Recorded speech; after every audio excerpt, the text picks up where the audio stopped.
det var egentlig ganske sånn perfekt timing, kunne man si, for nå har vi har jo hatt 3 seminarer, og så ble jo da denne handlingsplanen for naturmangfold banket gjennom i Stortinget. Og da det jo 2 uker senere jo den historie. Så da det på tide å begynne å se på den med et historisk blikk. Men et historisk blikk jo ikke bare, det handler jo ikke bare om fortid, det handler også om at for å forstå en sånn melding, så det, som vi egentlig allerede har snakket litt om, ikke helt nok å bare se på den i øyeblikket. For selv om den et svar på naturavtalen, så den på en måte også et svar på veldig mye annet. Den en del av en norsk politisk miljøhistorie som strekker seg selvfølgelig langt tilbake i tid. Så begrepene som brukes i den kommer fra et sted, de praksisene den bygger på, de kommer fra et sted. Og det klart at det påvirker hvordan den utformet, det påvirker hva som står i den. Så historisk blikk, det nødvendig egentlig, sånn sett, tenker jeg. Og det jo selvfølgelig fordi at jeg driver med kulturhistorie til vanlig, men det også fordi at jeg opprinnelig, jeg må si at jeg opprinnelig biolog med doktorgrad i marinbiologi. Jeg har jobbet 10 år i Miljødirektoratet, og grunnen til at jeg begynte å jobbe historisk var nettopp egentlig at det var noe jeg savnet der, da, og liksom virkelig skjønne hva som foregikk. Det tenker jeg man kan ikke gjøre det uten historien. Så jeg tenkte liksom, siden vi en tverrfaglig gjeng, så blir det jo på en måte liksom strekk i feltet, men det jeg tenker viktig når vi skal se på naturmeldingen da, med et historisk blikk, det på en måte for det første å se litt på hvilken historisk sammenheng den står i, og hvordan forholdet mellom på en måte norsk miljøpolitikk og internasjonal miljøpolitikk har vært litt sånn opp igjennom tiden. Og så det selvfølgelig interessant å vite noe om hva som nytt og hva som gammelt i meldingen. Om det liksom sånn som jeg sier, ja, men dette noe som prøvd før, hvordan gikk det da? Kanskje det kan være greit å vite. Og så for det tredje så det en litt annen vinkling, og det hvordan naturmeldingen selv bruker historien når den skal fremme argumentene sine. Altså hvordan fortiden blir brukt retorisk i en sånn melding. Og det faktisk ganske viktig, fordi selv om man kanskje ikke legger merke til det, så påvirker det veldig hvordan man leser den, og hvordan de vil at den skal bli forstått. Så jeg tenkte liksom å ta de 2 første punktene litt sånn sammen i en første del, og så hoppe over til en sånn annen del, hvor jeg ser litt mer på selve det som står i meldingen, og hvordan de bruker historien. Så det blir en sånn todelt presentasjon her. Og som sagt, vi skrev jo også litt sånn i, introteksten til det seminaret her, at det vil handle på en måte om cirka fra liksom 1970-tallet og fremover. Da. Jeg har ikke tenkt å gå sånn veldig, veldig mye lenger bakover i tid, men jeg tror det liksom viktig da.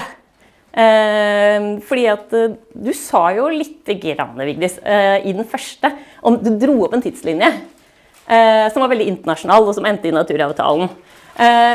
Men stortingsmeldingen, som sagt, jeg har lyst til å prøve å koble det sammen med det norske, fordi at denne stortingsmeldingen, som det står her, denne stortingsmeldingen også Norges nye handlingsplan for naturmangfold. Så det betyr at den først og fremst en stortingsmelding, kanskje i en rekke av norske stortingsmeldinger om natur, og det også denne handlingsplanen.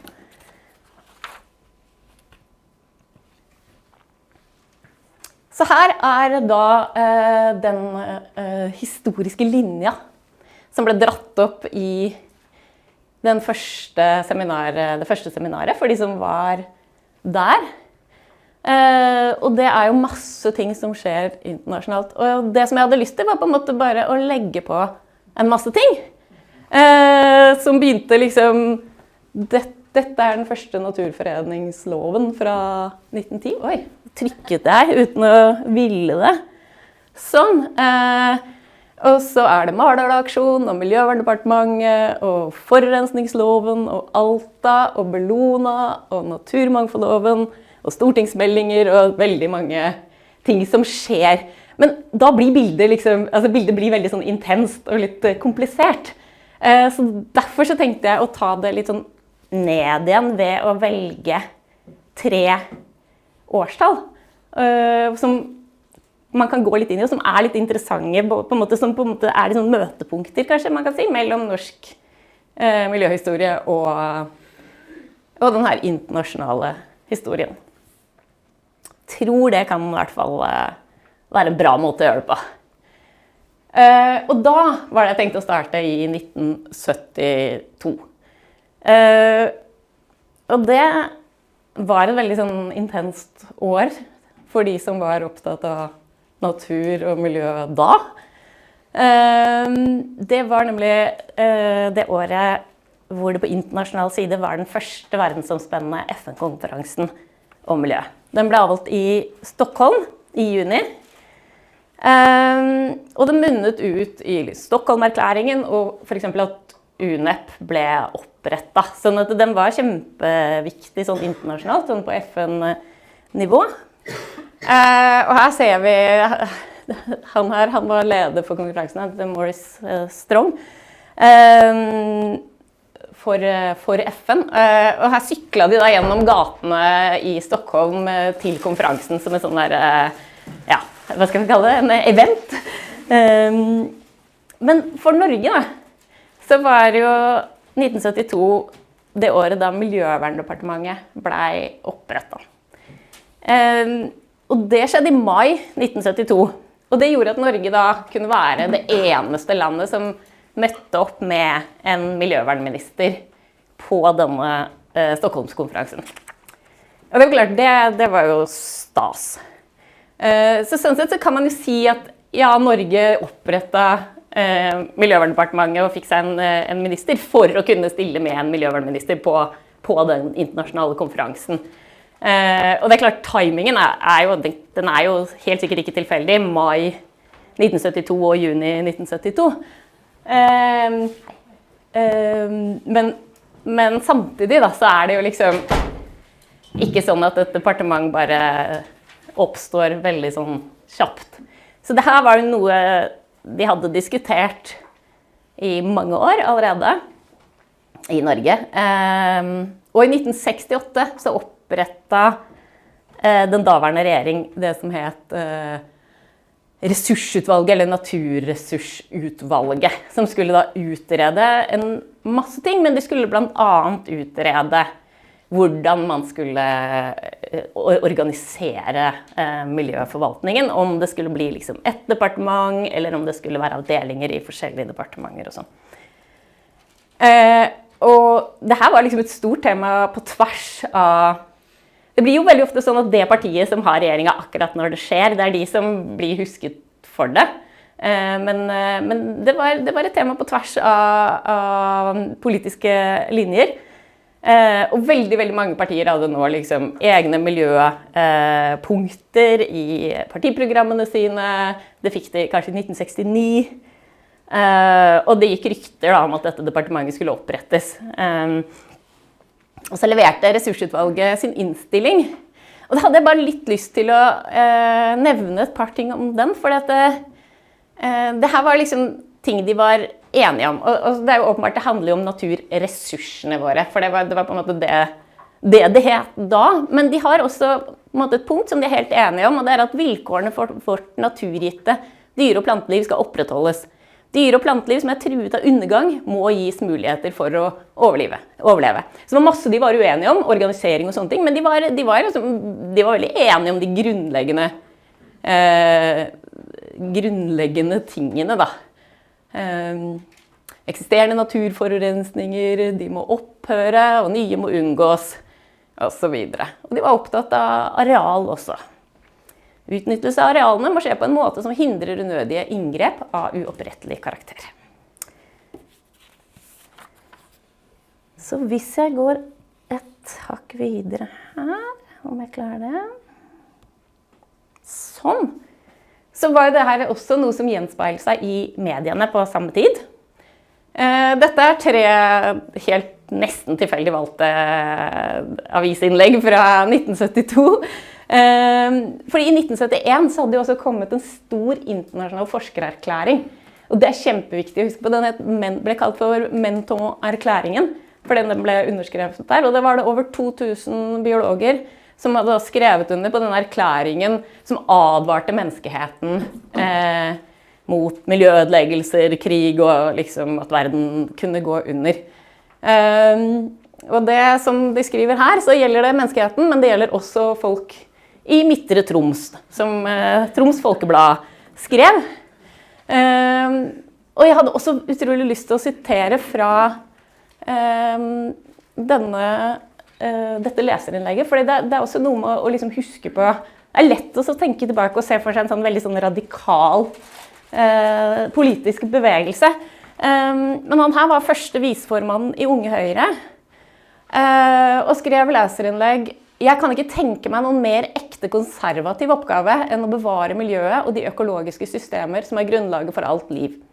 Kanskje vil ikke BNP stige i det hele tatt, men til gjengjeld vil vi sikre oss og våre etterkommere et menneskeverdig miljø og muligheter for en tilværelse, ikke bare som konsument, men som menneske.» Sånn at det var sånn, altså dette var viktig på veldig mange politiske fronter i 1972. Så da ser dere liksom et bilde av hvordan det kanskje var da, og så hopper vi videre. Og da går vi til 1992. 20 år senere. Og det var tidspunktet for den andre verdensomspennende FN-konferansen om miljø. Da ble den avholdt i Rio de Janeiro. Og den førte til veldig mye som er viktig for oss og for naturmeldingen i dag. Blant annet Rio-erklæringen, klimaendringskonvensjonen og da først og fremst biologisk mangfold-konvensjonen. Den ble åpnet for signering. Og her på bildet så ser vi da Norges statsminister Gro Harlem Brundtland som skriver under den konvensjonen. Men det var jo ikke da den eneste rollen hun hadde i forbindelse med den konferansen, fordi hun ledet jo da Verdenskommisjonen for miljø og utvikling, som ble etablert i 1983, og det var faktisk den Verdenskommisjonen som hadde foreslått at man skulle ha denne konferansen. I tillegg til det som de kanskje er aller mest kjent for, nemlig å gi ut denne rapporten som het Vår felles fremtid. Og som for eksempel på en måte fastsatte bærekraftig utviklingsbegrepet i den formen som da fått etterpå, da, og som på en måte ble videreført inn i grunnen de fleste av disse miljø- og naturavtaler og tekster som vi har. Så Gro, hun var da både en internasjonal policymaker og hun var en representant for norsk politikk, da Norge forpliktet seg til konvensjonen om biologisk mangfold. Og man kan jo se for seg at det hadde betydning for hvordan den, og hvor viktig den var når hun kom hjem igjen. Men jeg er ikke bombesikker på hvor mye det hadde å si, men det kan ha litt å si, kan man jo se for seg. Jeg hadde også bare lyst til å nevne at historikeren Peder Anker, han er ganske opptatt av det at Alta-saken på en måte er en forgjenger for dette her, og på en måte Gro sin behandling av Alta-saken, og hvordan det på en måte, det ble jo et ganske sånn, hva skal jeg si, mislykket i et urfolkperspektiv. Og så gikk hun inn i denne kommisjonen, eller verdenskommisjonen, og jobbet liksom med urfolks rettigheter og sånn, at hun hadde mistet veldig mye troverdighet nasjonalt, sånn at hun egentlig hadde masse troverdighet internasjonalt, og veldig lite troverdighet nasjonalt på både urfolk og miljøet da. Utover 80- og 90-tallet. Så det var på en måte, man kan også se det som et forsøk på å liksom bygge opp en nasjonal tillit da. Og i hvilken grad det lyktes, det Det skal jeg ikke si noe om. Men i hvert fall, selv om vi i 1992, så vi plutselig ikke i 1992 lenger. Fordi at da konvensjonen trådte i kraft i 1993, da bandt den staten Norge. Men det jo ikke sånn at alt går nødvendigvis så veldig, veldig, veldig fort.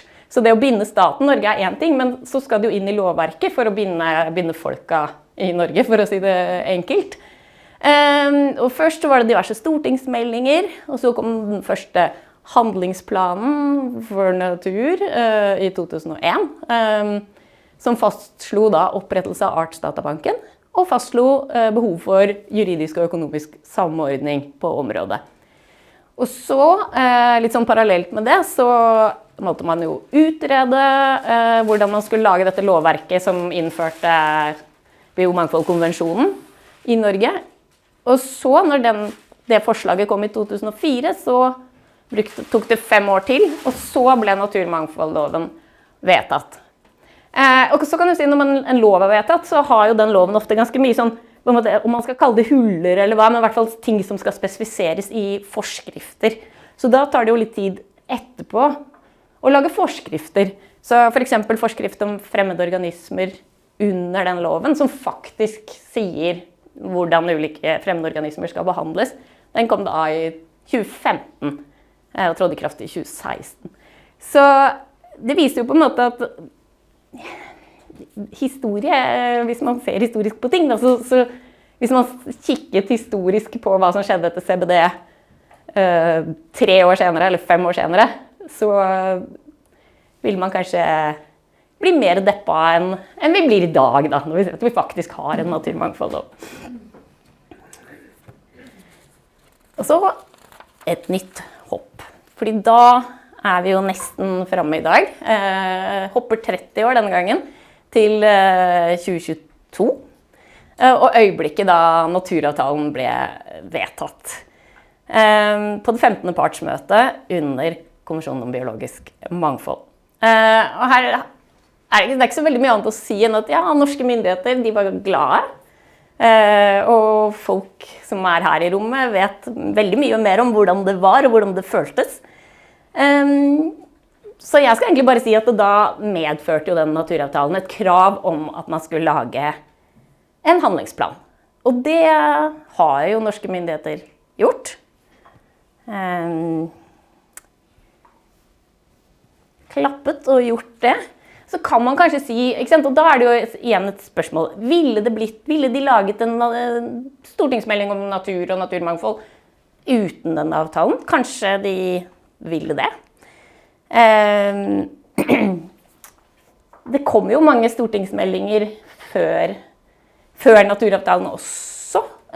Men faktisk da, hvis man ser, dette bare sånn utrolig kjapp oversikt over antall stortingsmeldinger fra Klima- og miljødepartementet fra 1997 til i dag, og så de oransje, det NOU-er. Og da det på en måte liksom blitt litt stillere, kan man si. Altså, det var veldig masse som skjedde her, ser det ut som, og veldig mye mindre her. Så kanskje de faktisk trengte den pådriveren som naturavtalen var, for å få laget en handlingsplan for natur. Det kan hende. Det 9 år siden forrige handlingsplan kom. Det en stund. Oi, beklager. Og denne nye handlingsplanen, da, den har jo en titel, eller den har en undertitel, bærekraftig bruk og bevaring. Og så var det noen som spurte i et av de møtene, ja, hvorfor heter den bærekraftig bruk og bevaring? Hvorfor heter den ikke bevaring og bærekraftig bruk? Og det et veldig godt spørsmål, fordi naturavtalen skriver konsekvent om conservation and sustainable use. Og det har jo på en måte noe å si, liksom hvilken rekkefølge man sier ting.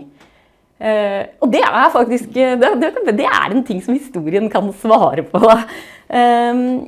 Fordi at det jo sånn at også konvensjonen om biologisk mangfold, den snakker også om vern eller conservation and sustainable use. Så den har også akkurat samme rekkefølge som naturavtalen. Og da man skulle lage naturmangfoldloven, så var det jo sånn at dette lovforslaget fra 2004, det også foreslo da, loven har til formål å sikre ved vern og bærekraftig bruk at naturen med dens bla bla bla bla bla. Men da loven ble vedtatt, så var det byttet om. Geologiske mangfold, økologiske prosesser tas vare på ved bærekraftig bruk og vern. Og grunnen til det kan man finne der, eller begrunnelsen for det kan man finne i odelstingsproposisjonen som lå til grunn for denne loven. Og da da hadde de fått inn masse høringskommentarer, og så skriver da departementet: en rekke høringsinstanser fremhever som viktig at både bærekraftig bruk og vern er nevnt i formålsbestemmelsen. Ja. Departementet er enig i dette. I tillegg foreslår departementet at rekkefølgen på bærekraftig bruk og vern byttes om. Vern vil være et nødvendig virkemiddel for det som er spesielt truet eller sårbart, eller som kan sikre et representativt utvalg. Men det meste av naturmangfoldet må ivaretas gjennom bærekraftig bruk, slik at det er naturlig at dette nevnes først. Sånn at dette er et helt bevisst valg som regjeringen gjorde i 2009. Og det var da en SV-AP regjering med en SV-minister på miljøsiden. Men som på en måte, man kan si at det kanskje ikke det virker så viktig, men det blir på en måte sånn saying da, som følger oss videre opp gjennom meldinger og sånn. Selv om de kommer da fra internasjonal politikk, så har man på en måte den egen lille norske versjonen av det ved å bytte om på ordene. Men det kan jo høres liksom negativt ut, så jeg tenkte, ok, nå er det på tide å dra opp det, liksom det lengre perspektivet da. For det er jo tross alt skjedd utrolig mye på naturvernlovgivningssiden, siden lov om naturfreding i 1910. Det var jo sikkert et kvantesprang for dem da i forhold til å ikke ha noen lov. Men da kunne man bare frede ting hvis bevarelse vil være av vitenskapelig eller historisk betydning. Og så fikk man en ny versjon i 1954. Freding når dette anses ønskelig av vitenskapelige eller historiske grunner, eller på grunn av områdenes naturskjønnhet eller egenart. Så da fikk man liksom skjønnhet i tillegg. Og så er det jo på en måte et stort sprang til naturvernloven fra 1970, som sier naturen er en nasjonalverdi som må vernes. Og naturvern er å disponere naturressursene ut fra hensynet til den nære samhørigheten mellom mennesket og naturen, og til at naturens kvalitet skal bevares for fremtiden. Og til da naturmangfoldloven, som da sier at naturen skal tas vare på ved bærekraftig bruk og vern. Jeg kan forresten bare også nevne at det var også en ting, denne her tilleggssetningen her, også slik at den gir grunnlag for menneskenes virksomhet, kultur, helse og trivsel nå og i fremtiden, og som grunnlag for samisk kultur. Det var også noe som departementet puttet inn etter det lovforslaget, fordi at det var mange høringsparter som kommenterte at liksom ikke menneskene hadde fått ordentlig plass i den formålsparagrafen. Sånn at her var det på en måte utvalget som lagde forslaget, de var kanskje litt for, de fulgte egentlig konvensjonen om biologisk mangfold for tett da, fordi de mente at den handlet om natur, og derfor så måtte det bare natur være i formålsparagrafen, men det var jo da ikke den norske myndighetene enige. Men jeg tror likevel at vi har kommet en god vei da, i et litt større perspektiv. Så en liten oppsummering av den første delen her. Åpenbart så er norsk og internasjonal miljøpolitikk dypt og veldig tett viklet inn i hverandre. Men det er et komplekst forhold, og det er ganske avhengig av strømninger i tiden. Det er avhengig av enkeltpersoners innsats, og det er avhengig av den nasjonale politiske situasjonen. Og jeg har snakket ganske lite egentlig om hvilke partier som har hvilke meldinger her. Og det var litt bevisst, fordi hvis man først begynner å gå inn i det, så er det en ganske sånn nitidig, detaljert greie. Men man ser også at altså, disse tingene flytter seg egentlig liksom mellom de tradisjonelle linjene mellom blått og rødt, da, hvis man kan si det sånn. Så sånn sett MDG som sier at de nettopp både her og både der, de har egentlig et poeng hvis man ser på en del av denne historien. Men da det også utrolig viktig å huske på det neste punktet, og det at natur og miljø, det sånn ord som endrer betydning over tid, og som også betyr forskjellig for de forskjellige politiske partiene. Så når jeg skal på en måte jobbe historisk med disse tingene, og når jeg slenger opp en sånn liste over stortingsmeldinger for eksempel, og sier at det en forandring der, så det egentlig noe som må sjekkes veldig, veldig nøye både mot at departementet har hatt forskjellige oppgaver over tid, som kan gjøre at de har flere eller færre meldinger på forskjellige tidspunkter. Ordet natur har vært egentlig litt sånn, hva skal jeg si, det flyttet seg på en måte inn i miljøet på 70-tallet, kan man kanskje si. Og så har det kanskje flyttet seg litt sånn ut igjen de siste årene og blitt liksom en egen greie. Sånn at, og det litt tilsvarende med kanskje klima. Noen ganger det del av miljø, noen ganger det ikke del av miljø. Så det tenker jeg sånn historisk, hvis man først skal se på ting historisk, så må man også ta hensyn til de tingene der. Og så det også et viktig poeng at det ikke bare innhold, men også form påvirkes historisk. Og det betyr at selv om vi fikk liksom et miljøverndepartement i 1972, så var ikke det sånn, det oppstod jo ikke, det var ikke noe miljø, alle disse sakene oppstod jo ikke. Det betyr bare at de sakene ble flyttet sammen til et sted. Man jobbet med forurensning, men i typ industridepartementet. Man jobbet med natur, og det gjorde man for eksempel i landbruksdepartementet, også på et tidspunkt i kirkedepartementet. Ikke sant? Sånn at det liksom, de sakene der, og man har en måte å jobbe på. Og det jo ofte de samme folka som da bare blir flyttet til et annet departement, så de vet jo hvordan man gjør det. Og det påvirker. Men så har det også påvirkning utenfra, sånn som vi ser med konvensjonen om biologisk mangfold, at den har jo hatt en virkning på hvordan norsk politikk utformet, definitivt.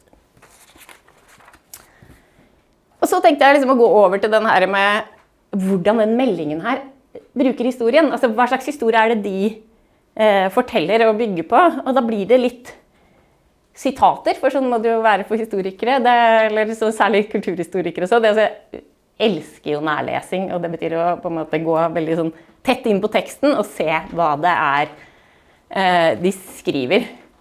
Og jeg tenkte å begynne med sammendraget i den meldingen, og 3 sitater fra det sammendraget. Og sammendraget begynner sånn her. Til alle tider har vi levd i, med og av naturen i Norge. Det kommer vi til å fortsette med i uoverskuelig fremtid. Måten vi lever og bruker naturen på påvirker mangfoldet. Dette påvirker oss igjen.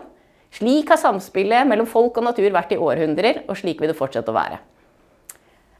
Og det andre sitatet jeg ville trekke frem, det var sammenlignet med mange andre land, så har Norge mye på plass for å sikre at naturmangfoldet vårt blir bevart og brukt på en bærekraftig måte. Og så, vi har 2 tidligere handlingsplaner for naturmangfold som har bidratt til kontinuitet i arbeidet med naturmangfold i Norge. Så her, allerede i sammendraget, så trekker på en måte regjeringen opp en historie. Det en historie om Norge som et land som har en lang historie med naturvern, og som på en måte har levd i pakt med naturen alltid, og som har kontinuitet i arbeidet sitt med naturmangfold. Og selve meldingen, da, hvis man tenker på en måte sammendraget som en ting, men når selve meldingen begynner, så begynner den igjen på nesten samme måte. I tusenvis av år har bærekraftig bruk og bevaring av natur gitt grunnlag for bosetting og arbeidsplasser innen blant annet jord- og skogbruk, fiske, fangst, jakt, sanking, mineralutvinning og næringer knyttet til turisme og reiseliv i hele landet. Ja, det jo på en måte, det noen tidsforskyvinger her som ganske interessante. Det jo begrenset kanskje hvor lang tid turisme og reiseliv har vært, men liksom hvis man tenker at det i hvert fall en 1000-årig tradisjon, og så må vi bruke og forvalte naturen slik at dette kan fortsette i uoverskuelig fremtid. Så det på en måte tydelig at det veldig viktig for regjeringen da, å få fram denne historiske sammenhengen. At bærekraftig bruk og bevaring, det ikke noe nytt, det noe gammelt. noe som vi alltid har gjort. Og så blir det faktisk enda tydeligere, for i tillegg så har de da noe som heter en boks. Sånne stortingsmeldinger har ofte en mengde sånne bokser spredd utover med ting som de har lyst til å belyse ekstra. Og her har de da boksen som heter forvaltertankegangen, forvaltning i evighetens perspektiv.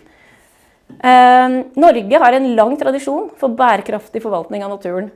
Ideen om ansvarlig forvaltning er en grunnleggende del av norsk kultur og tankesett. Dette kommer tydelig frem i den norske bondekulturen.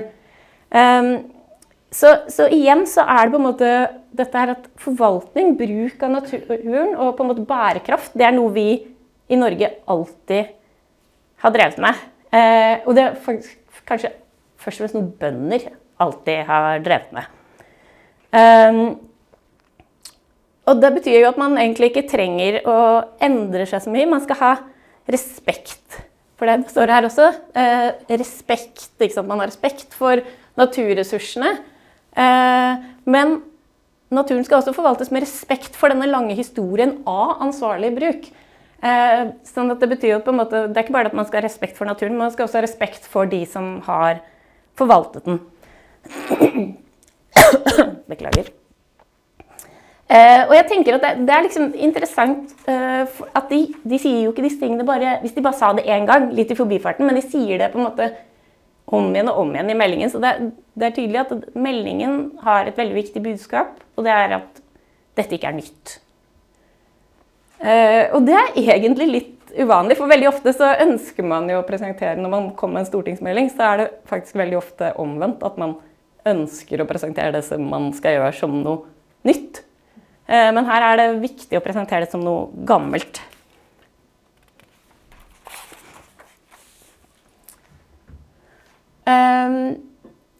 Og i tillegg så det jo som sagt, som jeg allerede nevnte, så det da 3 handlingsplaner for naturmangfold. Og det trekker, det på en måte også en måte som de trekker, liksom de setter denne handlingsplanen i et perspektiv som at den da i kontinuitet med disse tidligere handlingsplanene. Det står her, stortingsmeldingen som legges frem her, bygger på politikk med tiltak og virkemidler etablert gjennom de 2 foregående meldinger.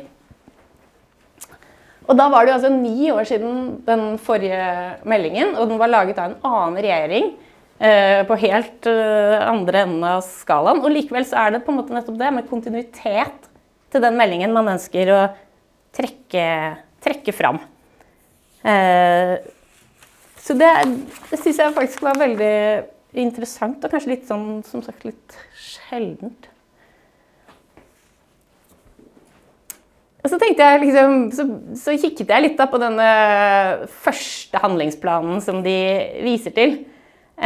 Og da tenkte jeg på, siden forrige gang så hadde vi jo et seminar om juss og plan- og bygningslov og det lokale selvstyret, og hvilke forventninger man har til lokalt selvstyre. Og i den første av de meldingene da, så ble det nemlig trukket fram et sitat fra en annen stortingsmelding som het om miljøvern i kommunene, som enda litt eldre. Og der står det at kommunepolitikerne må ha ansvaret for sin del av oppfølgingen av de nasjonale mål, både for å sikre oppfølgingen av internasjonale miljøavtaler og sikre bedre kvalitet i nærmiljøet. Og så vektlegges det at dette en utfordring for kommunene, for de trenger kompetanseøkning, ikke minst innen arealplanlegging, naturforvaltning og generell økologi. Men så står det videre vektlegger Stortinget et solidaritetsbegrep med utvidet innhold, som både omfatter alle livsformer og kommende generasjoner, og forutsetter ut fra dette at økologiske vurderinger gjennomsyrer all kommunal forvaltning og alle beslutninger. Så det var noe som på en måte ble trukket opp i den første av de meldingene som vi har en sånn fin kontinuitet til. Da. Så det kan være noe å ta med seg. Så sier jo regjeringen i meldingen regjeringen vil i naturforvaltningspolitikken fremover legge særlig vekt på regelmessige oversikter. Og så skriver de at de vil regelmessig hvert 4. år legge fram en oversikt til Stortinget. Og det var jo en ting som jeg kommenterte med en gang, at jeg ble litt overrasket over på en måte, at de fremstilte det som hovedtiltaket sitt. Og for det ble ikke da fremstilt i et historisk perspektiv, la meg si det sånn. Men det var fordi at, og det var da jeg også begynte å føle meg litt sånn gammel, fordi da jeg begynte i miljøforvaltningen, så hadde man noe som het regjeringens miljøvernpolitikk og rikets miljøtilstand. Og disse meldingene, de kom, først var det meningen at de skulle komme hvert år, men de kom annethvert år, fra 1999 til 2007. Så annethvert år da, så la regjeringen fram en melding som skulle si status på de ulike miljøproblemene. Og som dere ser, så det jo ikke da om bare natur. Dette var meldinger som på en måte omfattet hele politikkområdet til daværende Miljøverndepartementet. Men de ga på en måte, det var jo på en måte en sånn, hva skal jeg si, altså det var en stortingsmelding da, annethvert år, som måtte behandles av Stortinget. Og jeg hadde bare lyst til å også sitere fra den siste her, som kom i 2007, var det vel? Som starter sånn her. Vi skal gjøre Norge til et foregangsland. Miljøvern tilbake der det hører hjemme. Øverst på den politiske dagsordenen. Regjeringen vil sørge for at miljøvernet beholder sin plass der, ved å gjøre Norge til et foregangsland i miljøvernpolitikken og et eksempel for andre land. Vi vil ta tak i de store utfordringene og utforme tiltak og virkemidler som gir resultater. Vi skal ha økonomisk utvikling og økt velferd, men miljøet skal ikke betale prisen. Så det var på en måte sånn man innledet stortingsmeldinger for 20 år siden. Da. Så det var kanskje, da skjønner du kanskje hvorfor jeg på en måte tenker sånn. Men så det faktisk, det var jo faktisk den siste da. For så bestemte de seg for å slutte med det. Og da var Erik Solheim var miljø- og utviklingsminister. Og han sa da at ja, det fortsatt viktig at Stortinget får anledning til å drøfte regjeringens miljøpolitikk samlet. I tillegg til de drøftingene som skjer i tilknytning til Stortingets budsjettbehandling. Av flere grunner har vi imidlertid valgt en noe annen løsning i år. Og så sluttet de med det, og så har det egentlig bare blitt helt stille med den typen. Men om det om det noe sånt de ser for seg nå, det vet ikke jeg. Men det de på en måte skryter av nå, at de skal rapportere hvert 4. år. Og jeg tenker at det egentlig ganske sjelden når det bare naturdelen av dette her i tillegg.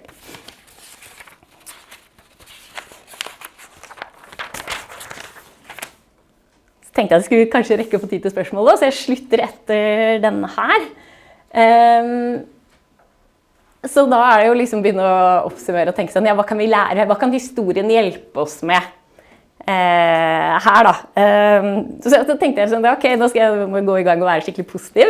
Men da måtte jeg også starte kanskje på litt lavt nivå. Og da startet jeg der. Altså, vi har fortsatt et departement som jobber med klima og miljø. Og jeg tenker at det ikke noe selvfølge, det ikke veldig gammelt. Det fra 1972 og frem til i dag. Vi har 2 naboland som ikke har det lenger. De har jo miljøministre, men de sitter i ulike kombinasjonsdepartementer. Miljø og likestilling i Danmark, tror jeg. Og i Sverige så heter det klima og næring. Men jeg tenker at det en ting å være litt sånn opptatt av, fordi selv om det sånn at ja, miljøpolitikk finnes, selv om den i forskjellige departementer, så den jo synlig når den har sitt eget departement. Og også det at når meldingen sier at den skal se klima og natur i sammenheng, så tror jo jeg at det gjøres veldig bra i et departement som har ansvar for begge de 2 tingene. Det en personlig mening, men jeg tror at det noe å tape der hvis man for eksempel flytter klima til energi da.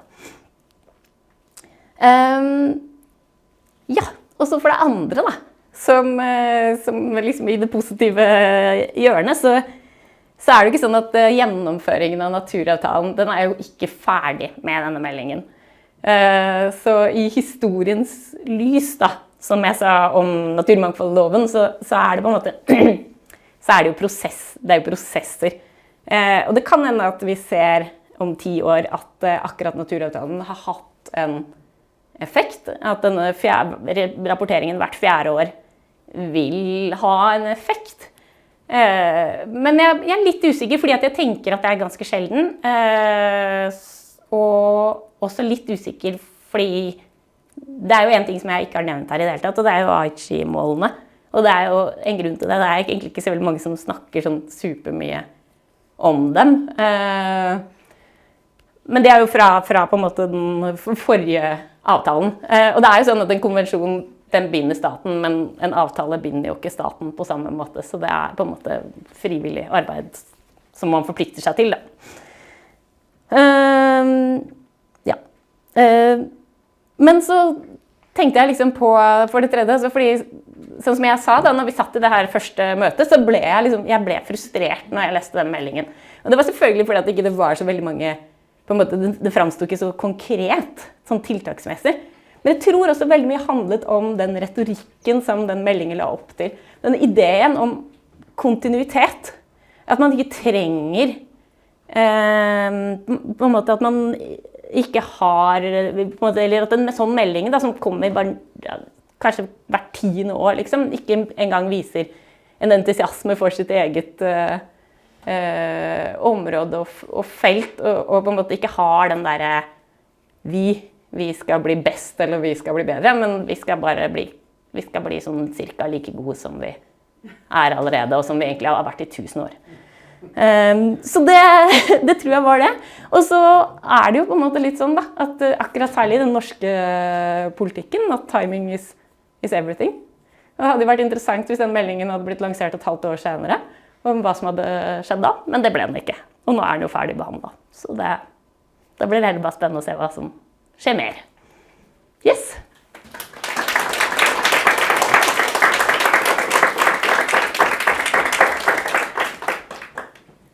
Så da har vi tid til spørsmål og kommentarer, fordi ja, vi har jo på en måte kanskje lært i forbindelse med en sånn bok som kom ut for ikke så lenge siden om et veldig rikt land, at historie kan brukes til hvilken som helst fortelling. Og det her er sikkert også bare en av mange fortellinger. Så kommentarer og innspill er lov.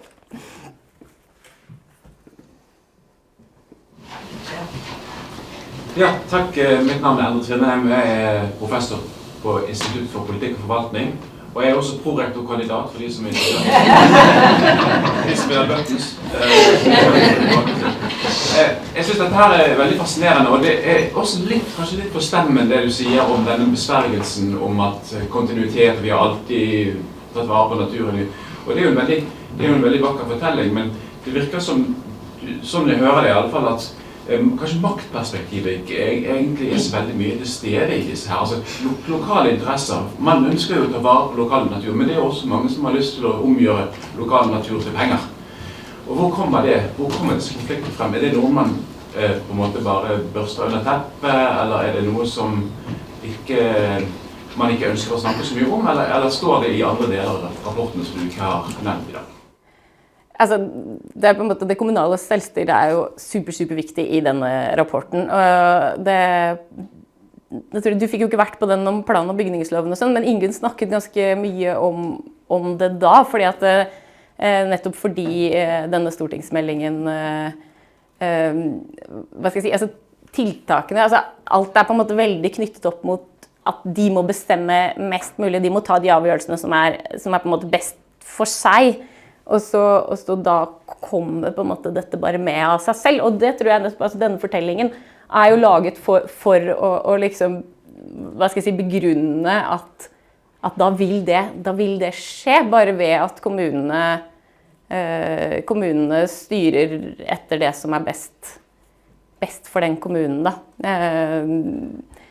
Så Ingunn hadde jo en del liksom, innspill nettopp rundt dette her med hva skal jeg si, hvordan at staten på en måte abdiserer litt i sin rolle da, som både tilsyn og premissleverandør for kommunenes styring etter plan- og bygningsloven. Og så det gjør de nok her. Men de fastlegger jo noen prinsipper. Men det viktigste av prinsippene deres er på en måte at det skal være forskjell mellom kommunene etter om de er sentrale kommuner eller distriktskommuner.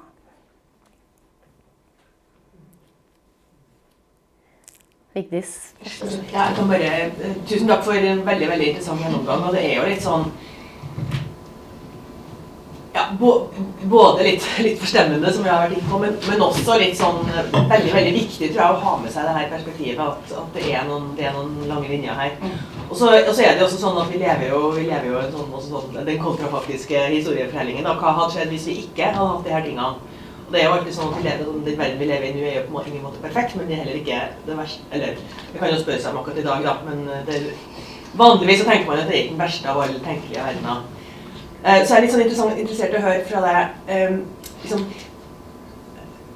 den her politikkutviklingen som har skjedd da, altså hva det viktigste som har vært nådd? Altså det noen sånne ting som du tenker at liksom altså, det noen sånne viktige seirer eller noen sånne viktige ting som nådd gjennom de her 30 årene, eller 40 årene egentlig, 50 årene som du har tegnet opp her nå? Jeg tenker jo, det jo også det jeg liksom rører, altså, kanskje ikke så mye med akkurat denne meldingen, men med den miljøpolitikken vi har, så tenker jeg jo den veldig annerledes enn den var før det igjen. Og det kan jo bare være meg, men jeg liksom vant til å tenke at naturmangfoldloven gjorde en stor forskjell, og prinsippene i naturmangfoldloven som sier at natur skal vurderes i alle saker. Jeg tenker at hvis man faktisk gjør alt det som står i naturmangfoldloven på en ordentlig måte, så tror jeg jo at man egentlig har veldig, veldig mye. Men det kan jo være, det en utfordring, liksom, det ser vi også når nettopp kommunene for eksempel skal gjøre disse tingene, og vurdere disse tingene opp mot muligheter for unntak og så videre og så videre. Det noe som mangler, men jeg tenker at det var kjempeviktig.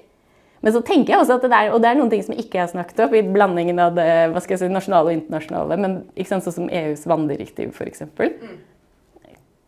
Kanskje mye viktigere enn vi har trodd til nå.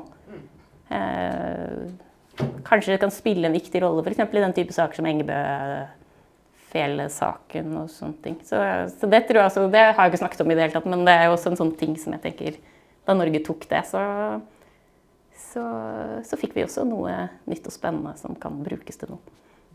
Bare for å liten sånn pitch da, til dere som her, at de tidligere seminarene, altså sånn som Inge Myklebustes, som gikk veldig mye inn på plan- og bygningsloven og det her, sånn, hvordan det her fungerer i beslutninger som har med natur å gjøre, og hva som har vært diskusjonene i naturavtalen der.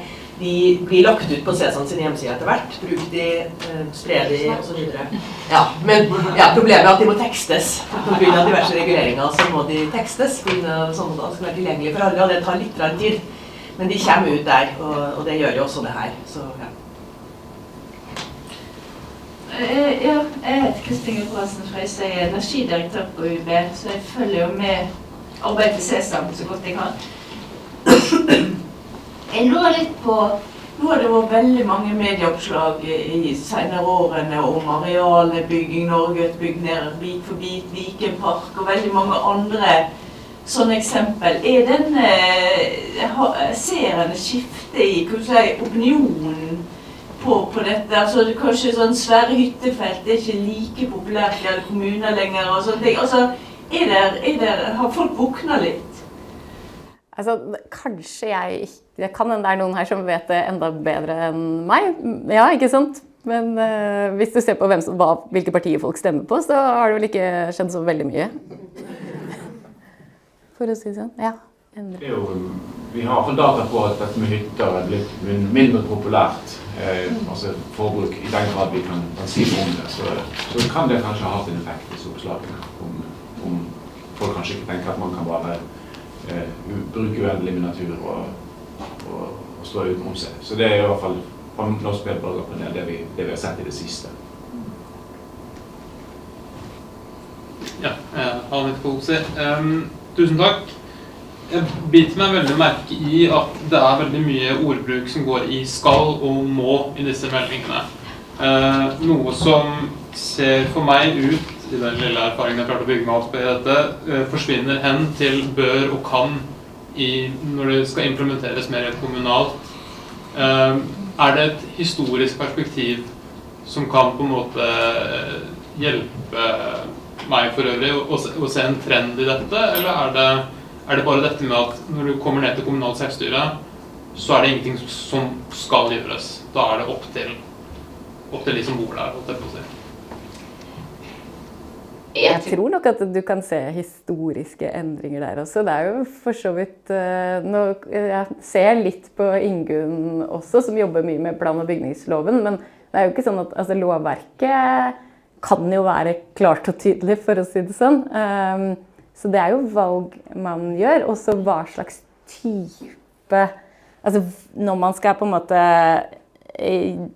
kreve noe av en kommune da, så det på en måte mange måter man kan gjøre det på. Man kan gjøre det som skal, og man kan putte det inn I lov og forskrift, men man kan også gi det som type anbefalinger I et sånt, hva skal jeg si, sånn brev som statsforvalteren sender til kommunene med liksom.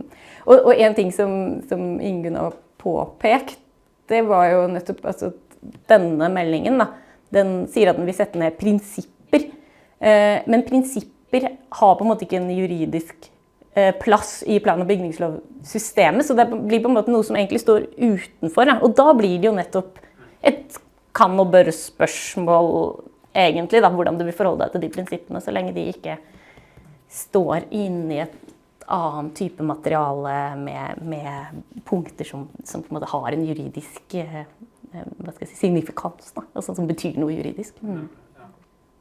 Så det kan være noe med det. Ja. Hallo, tusen takk for det. Det var interessant. Og jeg synes det var artig å høre litt om nasjonale populariteten til Gro rett før hun ble leder for dette internasjonale panelet. Så jeg lurer på, det også noe man ser som et slags håp da, for folkebevegelser? Det noe man ser historisk, og opp gjennom det ganske noe til moderne tid også, at si denne saken som pushet kanskje Gro til å ta grep internasjonalt. Det lignende tendenser nå med at folkebevegelser som for eksempel Fosen-saken hjelper veldig på norsk politikk til å få politisk omveltning I denne type ting? Det noe å se? Og så vel oppsynsmannen og disse artiklene som har kommet ut. Ser man at det hjelper veldig historisk? Og har det vært mange sånne oppfølgninger?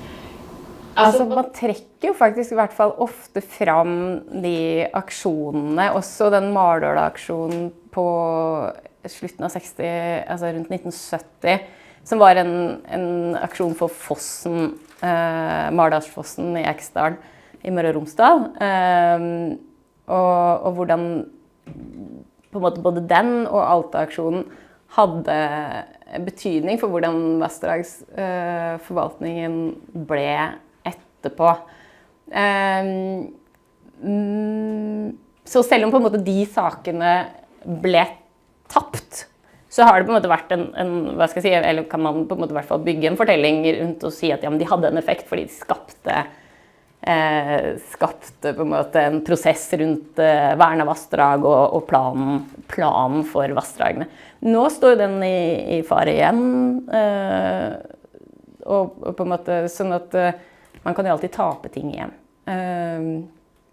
Når folk har glemt hvor dramatiske de sakene var. Når det gjelder Fosen, så jeg jo I hvert fall foreløpig veldig usikker på hvilken effekt den faktisk har fått. Fordi I hvert fall når du ser på de nye forslagene til vindkraft I Finnmark, så jo de på en måte, så går jo på en måte konfliktene veldig langs de samme linjene, uten at man egentlig ser ut som man har gjort så veldig mye for å gjøre det annerledes. Men det kan hende at på litt sikt at det faktisk får en effekt da. Det kanskje litt tidlig å si. Jo, ok. Tusen takk, Marit. Veldig fint å få den der oversikten der, synes jeg. Du sa noe som jeg er helt enig i, og som er riktig, at ord som miljø og natur, de skifter betydning, at de utvikler seg, og det blir nye betydninger. En ting som har vært interessant, som jeg har sett gjennom undersøkelser i Medborgerpanelet, er at de putter inn, de bruker mer natur, selv om de ikke er spurt om det. Altså for eksempel en stor undersøkelse som vi hadde med mange respondenter om når det gjelder klimaendringer, hva synes du bør gjøres, eller et eller annet sånn i den formuleringen. Og da kommer det veldig mye om natur. Sånn at det er på en måte, du ser at den oppfatningen om at klima og natur, det må ses i sammenheng, det gir seg uttrykk der, selv om det ikke er spurt om det. Så jeg synes at det er interessant å tenke på også.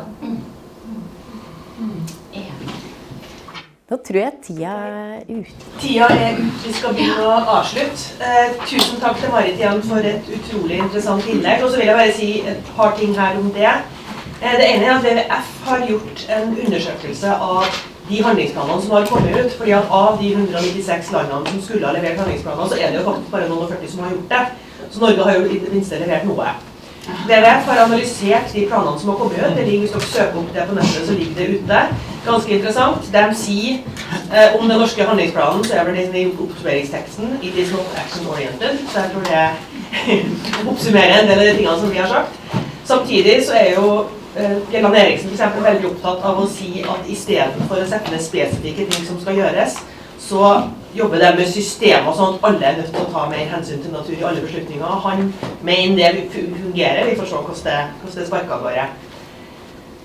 Vi har også vi laget et sånt forskeropprop om naturavtalen. Og i forbindelse med det så åpnet vi også et sånt åpent opprop som Inger har analysert. Det kom det inn 1000 underskrifter og sånt, og der ba vi folk om å skrive hvorfor har du skrevet under på dette oppropet, og der har Inger laget en liten sånn oppsummering på Sesam-sidene som er veldig interessant, og som går litt inn på det du sa, Kjersti, at folk snakker veldig eksistensielt om hvorfor det er viktig for dem at vi tar vare på natur. Og så har også regjeringen satt ned et sånt panel som er et sånt slags hva slags panel? Det er et sånt panel som har blitt satt ned av folk i Norge som skal uttale seg om ting. Et sånt borgerpanel, ja. Og jeg gikk inn og bare skummet, fordi at der var det sånn man kunne komme med innspill til det panelet. Jeg gikk inn og skummet de innspillene. Og det er jo da et panel som skal si noe om hvordan Norge skal drives i fremtiden. Det har ingenting med miljø å gjøre. Det er liksom bare hva er viktig for medborgerne i Norge at skal skje, og hvordan vi skal drive landet vårt i fremtiden. Og der var det liksom sånn natur hele veien. Og det var jeg var nesten litt rørt av å lese det, så jeg anbefaler folk å gå inn og se på det. Men utrolig viktig å ha denne liksom opptegningen av denne lange linjene, og hvordan vi snakker om ting, og hva språket betyr for oss, og hva de tingene faktisk gir oss da. Neste gang så går vi, som vi sa i stad, så går vi rett inn i det de lokaldemokratiske prosessene og hvordan det her opererer på lokalplanen, som får veldig svar på veldig mange av de spørsmålene som egentlig har blitt stilt nå i etterkant i neste seminar, så vi gleder oss til det. Som sagt, sjekk hjemmesidene våre, der står det litt om type bidrag vi har hatt. Det har nesten hvert av de seminarene har endt opp i en kronikk eller et sånn slags skriftlig materiale, da, så vi har jo veldig håp, Marit, om at vi kanskje også kan få. Det visste du ikke.